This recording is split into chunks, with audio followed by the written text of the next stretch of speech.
How's it going, Lauren? It's going pretty good, Fitz. How are you? I'm good. You have a story for us today. Will you tell me about how you got to know Quinn? When I moved to Estes Park, Colorado, I lived in a little place called the Guide Shack, and there was a flyer on the wall advertising a talk that Quinn had given about setting the nose speed record a couple of years prior. Pretty much everyone at Estes Park knows that Quinn's a legend, and as soon as I got there, that was what I learned too. Give me a sense of where you're at in your climbing career, because I think we all remember that feeling of having a poster up on the wall.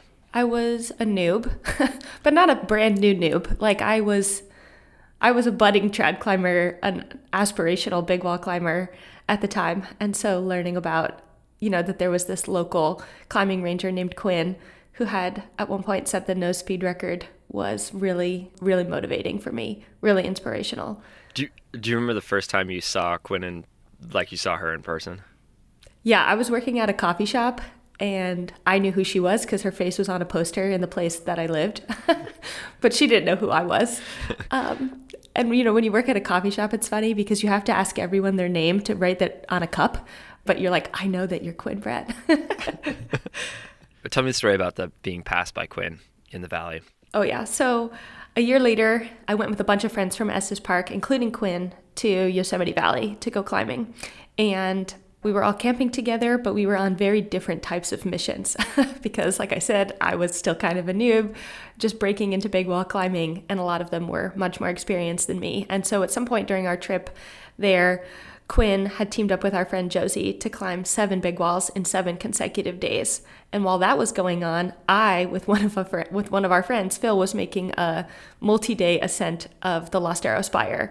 And so we had this amazing moment of waking up on the wall, having this nice chill morning.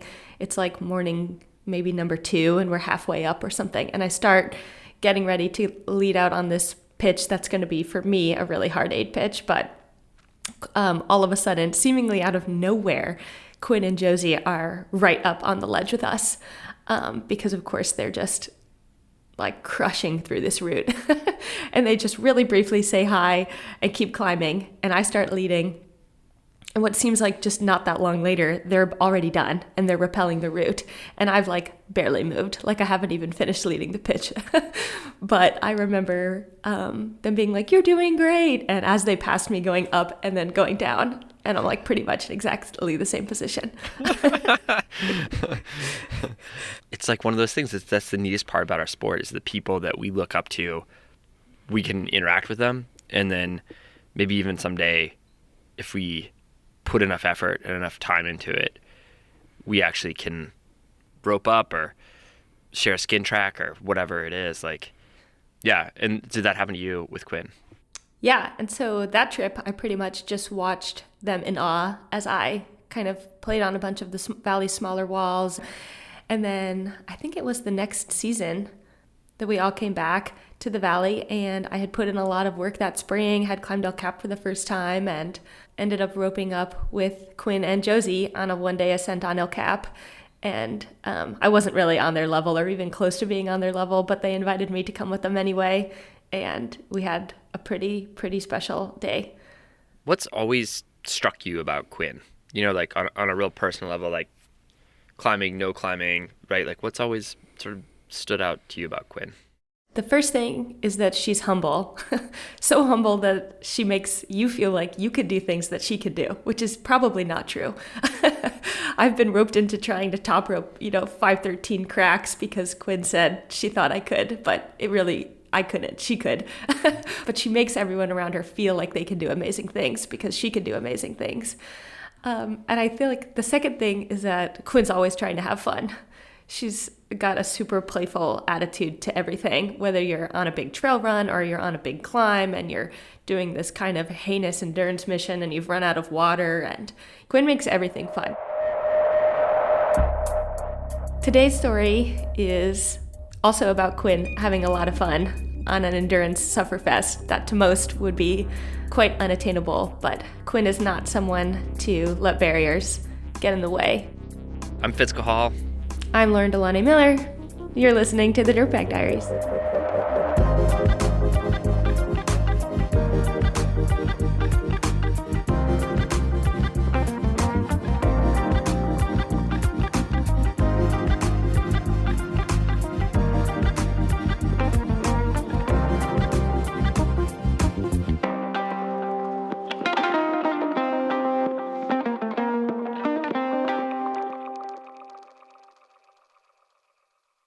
And then you get through this dirt road, like on the northern border of the Teton National Park. And we stopped and I was like, I have to lay down in this field. There was this field of just yellow flowers. And I was like, I have to stop and roll around in the field of yellow flowers.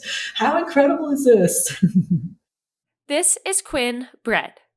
Last summer, she set out to ride the Great Divide mountain bike route. A lot of people consider this route to be the birthplace of the sport of bike packing.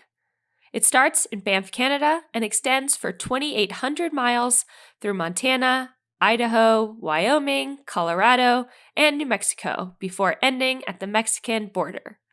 The route takes riders through a wide variety of terrain, up and over nearly 150,000 feet of elevation gain. It's different than the Continental Divide Trail because you're on bikes. So some sections you share with hikers, but a lot of it is you're just kind of as close to the Continental Divide you can be on Forest Service Road. Quinn has been an extreme endurance athlete for pretty much her entire adult life. Up until a few years ago, Quinn was both a professional climber and a climbing ranger in Rocky Mountain National Park.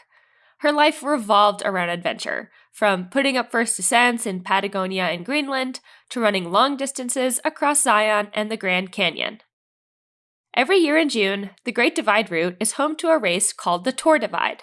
Quinn's friend Justin did the Tour Divide a few years ago, and the route had always stuck in her mind as something that was possible, something that might be fun to try someday. It intrigued her the way any giant endurance challenge would, but at the time, she had put mountain biking aside to focus on climbing. And I kind of contemplated on it, like it was in the back of my brain, like maybe I'll start doing some more bigger, longer bike rides. Like Justin and I had done some 50-mile rides before my injury. And then after my injury, I asked him, I was like, do you think that ride would go? In October of 2017, Quinn was in a climbing accident in Yosemite National Park. While attempting a speed record on the nose of El Capitan, she took a 100-foot fall. Amazingly, she survived, but the injury to her spinal cord left her paralyzed from the waist down. The first few months of Quinn's recovery were really hard. She spent a month in the ICU in Modesto, where she had been airlifted from Yosemite, and then she moved to Craig Hospital in Denver to start the rehab process. Quinn had to learn how to explore the world in a body that no longer responded to her every request. Everything from driving a car to going to the bathroom to putting on pants required a whole new set of skills. Bound to a wheelchair, the way she moved around the world was different, but her drive to move remained the same. Within a few months, Quinn was back home in Estes Park, Colorado. Her friend Justin held a fundraiser to get her a hand cycle. They knew the hand cycle would be key to getting Quinn out adventuring in the mountains again, but using it was a lot harder than either of them expected. Imagine a recumbent bike, but instead of leaning back, Quinn leans forward and uses her hands to pedal. Cycling with your arms is really different than cycling with your legs, which typically have much bigger muscles. And also, the hand cycle weighs 50 pounds. Not exactly your average road bike. Certainly, when I purchased my hand cycle, they gave me the option of battery, no battery. And I said, oh no, I don't need that. So the first couple trails I'd go on, there were trails that would be a quick 20-minute run for me. And now it was like 20 minutes to get the first half mile. And it was hard. And now I'm turning around to do just the half mile and going back to the car and not having any arm strength to hardly get into my car or then take a shower later in the day. And just being so, I was really Debbie Downer about it. I was like, this hand cycle sucks, actually. I don't think this sport's for me. I don't want to do this. And then I got over my ego and said, let's get the battery. Other people have it out there and they seem to be doing cool stuff. So I put the battery on, and then that's when my mind was blown. Quinn started going on longer and longer bike rides, learning the ins and outs of the hand cycle. As she rode around Rocky Mountain National Park, even up to the boulder field on Long's Peak, an idea she'd stashed away started to creep back in: the Tour Divide. And because Quinn is someone who loves getting totally worked by a big day outside, someone who needs to always be pushing her limits, she couldn't let it go. And then my brain was like, well, that would be a really awesome adventure for like on the same wavelength, I guess, of like what I was doing before, like all day adventures back to back to back to back. She started looking at maps, getting information from Justin, and reading trip reports. Quinn calculated that she needed to be able to ride about 100 miles a day. I also needed to figure out like logistically what I was capable of. So I have this bicycle, but I use a battery, e-assist. And so that obviously is very limited in how far they can go. So I was like, let's do the white rim in a day because that's 100 miles. And so I ordered 3 or 4 more batteries and I figured out how to put them on my hand cycle. Like I got panniers on the back and I shoved a battery in each side of the pannier, it's a 20-pound weight-bearing pannier, and each battery is 9.5 pounds. Quinn's day on the White Rim is a whole story in itself. I'm legitimately trying to catch Quinn, and I've seen her tracks, so I know she's ahead. The White Rim is a popular mountain biking loop in Canyonlands National Park, and most people ride it as a multi-day loop. But ripping, like none of us can keep up. But Quinn did it in under 14 hours.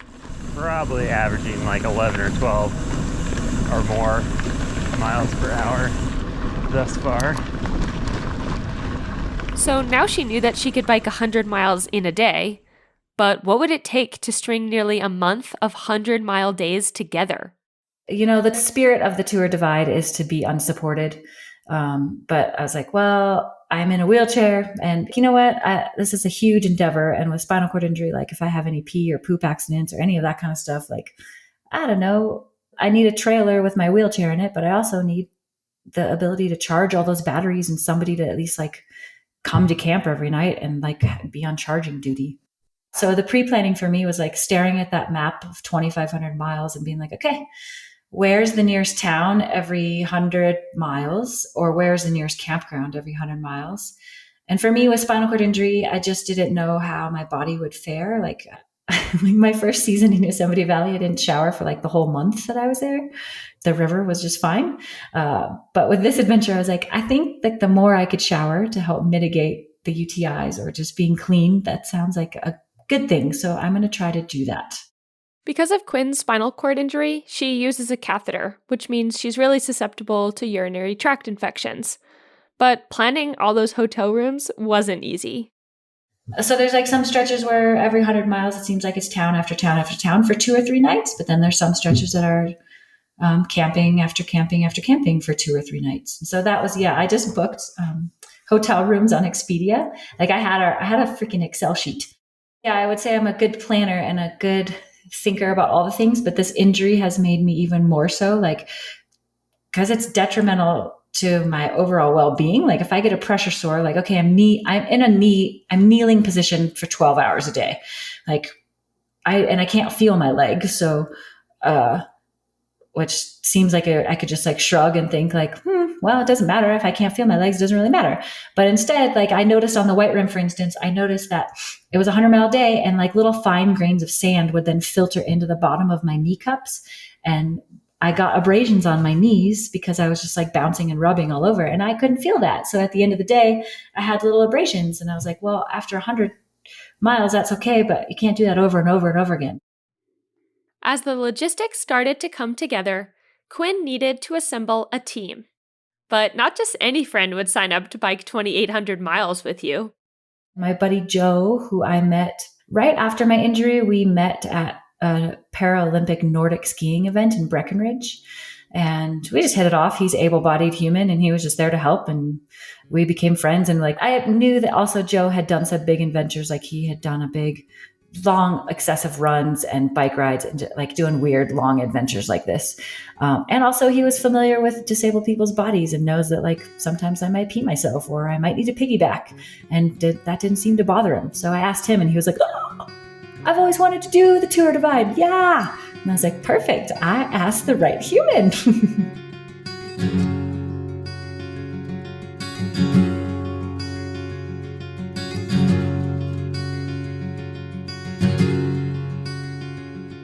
Here's Joe Foster. When Quinn started talking to me about it, I did not think of, oh, well, we'll have to change this because of her injury. We'll have to do this because she's on a hand cycle. We'll have to do this or XYZ. It was kind of just like, oh, you want to spend a month bike packing and riding single track? Like, yeah, let's go do it. And I don't know if you've ridden with Quinn before, but she makes a lot of things that are very difficult look very easy.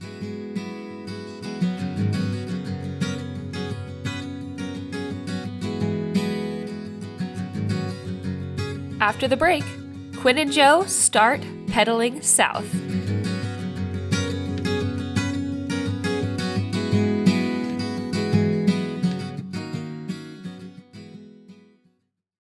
Hey everyone, it is that time of year. We need your shorts, your stories, because you power this show. We hear from so many of you that one day you're going to submit your short and send it to us at the Diaries. Guess what? That moment, it could be right now. So make it a New Year's goal or use it as an excuse to take a break from Uncle Joe at the holidays. You make this community, your voice is valued. You can find all the information you need at our website, dirtbagdiaries.com. Click on the Write Us tab where you can find instructions and the submission form. Pay attention to it. It helps the cause. Trust me. Link is in the show notes, so take a moment, click on it, consider it, and then get to work. You've got until January 19th to send us your short. Once again, it's dirtbagdiaries.com/write us. Thanks. Do you have a resolution to adventure outdoors more this year? Make it happen with Sierra Club Outings. Leaders in conservation-focused active outdoor adventures, Sierra Club Outings hosts over 250 small group trips every year where you can backpack, kayak, raft, volunteer, and more. These trips fill up fast, so reserve your spot at sierraclub.org/outings and use the code DIRTBAG to get $100 off. With Sierra Club Outings, it's more than just a trip. It's an adventure with a cause.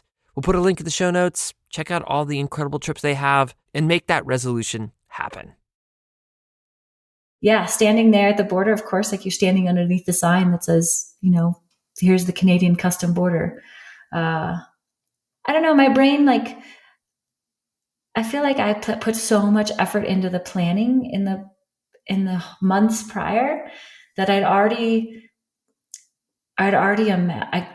imagined doing it, but was so familiarized with doing it that I was like, okay, here we are. We just have to get through the day here, which I guess for me, that's how standing at the base of El Cap when you're going to climb it in a day. You're like, okay, we're here. We've looked at every single pitch over and over and over excessively. Now we just have to climb this first one and then do the next one and the next one, and the next one. But you don't think about the next one. You just start, you're just here, you're excited and you've prepared. So it felt like, okay, we're ready. Now let all the random side adventures happen because I'm sure things will hit the fan.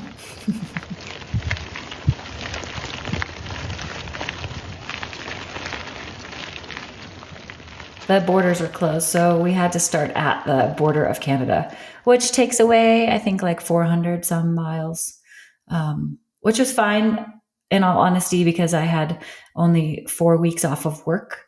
So I needed to squeeze this in to that schedule. Yes, you heard that right. Quinn and Joe had to stick to a pretty tight schedule because Quinn had to be back at work in 4 weeks. Still, they started out with an easy day to warm things up.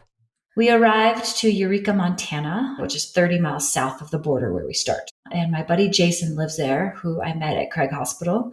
And we just are hanging out and playing music and enjoying Montana. Across the street from him, down the road a little ways, is this beautiful turquoise lake. And it was hot. So it was the middle of June, end of June. So this heat wave was coming through. So it was quite hot, but we had all this beautiful weather, sunny and beautiful water and trees. and company, and we were just in really good spirits. The warm, sunny weather might have been beautiful for swimming in lakes, but it wasn't so great once the team got on their bikes. Quinn and Joe logged at least 100 miles every day after their 30-mile warm-up day. The heat wave continued, and it wasn't exactly conducive to grueling 15-hour stints on a road bike. I do a lot better when it's 60 degrees and there's a little bit of rain than I do when it's 106. And we got about halfway through that first week, and Quinn was full gas, 110-mile days, just ripping it every day. And we got to the end of a couple of days of doing that, and I was like, the important thing is not that I finish. If I finish the ride, nobody really cares. I'm just another white dude on a bicycle that has finished this ride. But, tally up the list. But I was very committed to seeing her finish and do what she set out to do. And so I came to her and I said, listen, I'm going to need to either ride slower, which means that I'm not in a position to help. Joe suggested that the team, which also included a videographer and some support crew, take turns riding with Quinn. Joe could ride in the morning when it was cooler, and then he would support while others took turns riding. And she was gracious enough to be like, no, I wanted to do this with you. We'll figure it out. Just like with any endeavor, if this is a partner endeavor, then we have to work with one another. So what's the rush? Are we going to get there an hour earlier, or should we stop in this river and actually cool us both down? And which was going to make or break the trip for Joe if we could actually slow down a little bit and soak in some water and hydrate better. So we just reevaluated. Eventually, the heat wave subsided, and Quinn and Joe really started to get in the groove. I think we set the alarm most mornings at 5:30, and then we would try to be on the bike between 6:30 and 8, and we would be on the bikes for 12 hours. But that's with the river time, the stopping time, the snack time, the random tourist time. By the end of the first week, Quinn and Joe were almost through Idaho. The Tetons were a welcome sight, complete with wildflowers and welcoming strangers. There's trail angels all over, which is another hilarious part of the bike touring is people watch people can sign up on a website and watch us if we have a Garmin on us, and they can watch where our little dot is. And they'll be in Wyoming, we ran into this couple on an ATV and they had a case of Miller Lite and they were so excited. We're in the middle of the Wyoming basin, desert, this tundra landscape, shades brushy landscape, and they just come rolling up, and they owned a ranch way far away, and they're like, oh, we just love bringing beer to y'all and just chatting with y'all. And I know, it's so amazing. I'm okay, we got a bit more to go today, but we'll have a beer with you.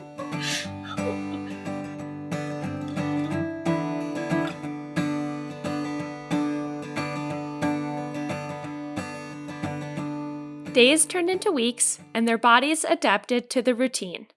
They were on schedule, spinning out miles through Wyoming and then Colorado. But the biggest challenges often came when they stopped pedaling. The accessibility piece was huge, but in a funny way, because Quinn's got her backcountry system dialed. She can camp with the best of them, and in the woods, it was easy. You set things up and you go and you're completely alone and you can just do what you need to do. And she had that dialed. And I think it was harder for us to wind up in a city where oh yeah, we have all of these amenities, but how many of those amenities are actually designed for somebody who lives life in a wheelchair? And the answer is not very many of them. By the end of the third week, Quinn and Joe were in their final state, New Mexico. The end was in sight. But to Quinn, it still felt like anything could go wrong. Because my bike has so many moving parts, I have this motor and the motor could break or the battery could fail or who the heck knows. Joe could be fatigued. Like any one of us could have something happen to us. I don't think it was until the very last day or until we were like on the last road, like the last 30 miles, that I was like, hey, we're doing this. It's here. Like, this is it. That is one thing that I do love about endurance sports is that there's so much time. You asked earlier if there was one big section or if there was one day that really stands out, and it's actually quite the opposite. I think there were a lot of, when I think about it now, I think of these little things, like the little joys of magic that happened everywhere.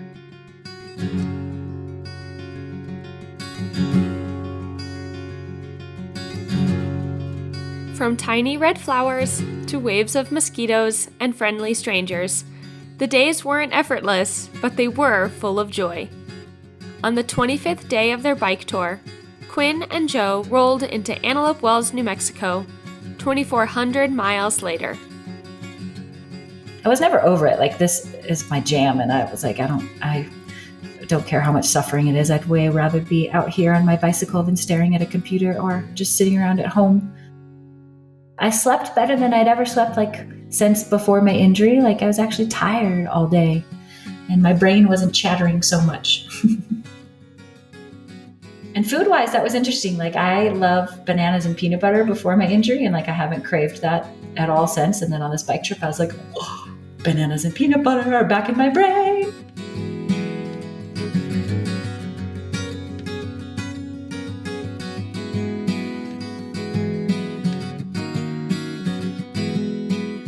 After Quinn's accident, her drive to move didn't just go away. But for a while, some of her confidence did.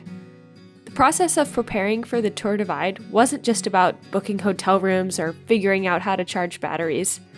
It was also about healing.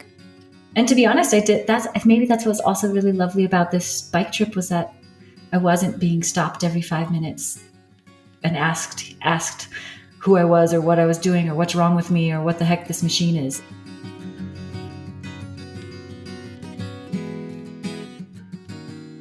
Then as I started healing more and regaining my confidence and regaining position in my body, yes, it is different and half of it doesn't work, but the upper half is thankfully still very capable. Yeah, it's just wild to know that that's still an inherent drive in me to just want to go play outside and push, which is funny. Like, I hate barriers on one end of my life, like in this disabled life, but on the other end of my adventuring life, like, barriers are the thing that you want to overcome, and they're a challenge. Sitting in a wheelchair, cycling on pavement, that was never going to be enough for Quinn. Of course it's not enough. Like, sitting is not who I am. And it's not just sitting in this wheelchair, but the lack of ability to go over that 2-inch threshold when a whole mountain was was your canvas before. And now the paved environment is a sometimes unknown and difficult canvas. For those lucky enough to know Quinn, the Tour Divide bike trip did not come as a surprise. They knew she'd continue to make this life her own. Barriers be damned. Quinn's a rocket ship. She is a person who, she's got the end goal in mind, and you can steer a little bit, but it is full steam ahead to that end goal. And I think that has certainly served her well as somebody who has a spinal cord injury. Quinn, once she's got in her mind that she is going to accomplish something, you get out of the way. I'm here and I'm living it, and I'm a semblance of me again.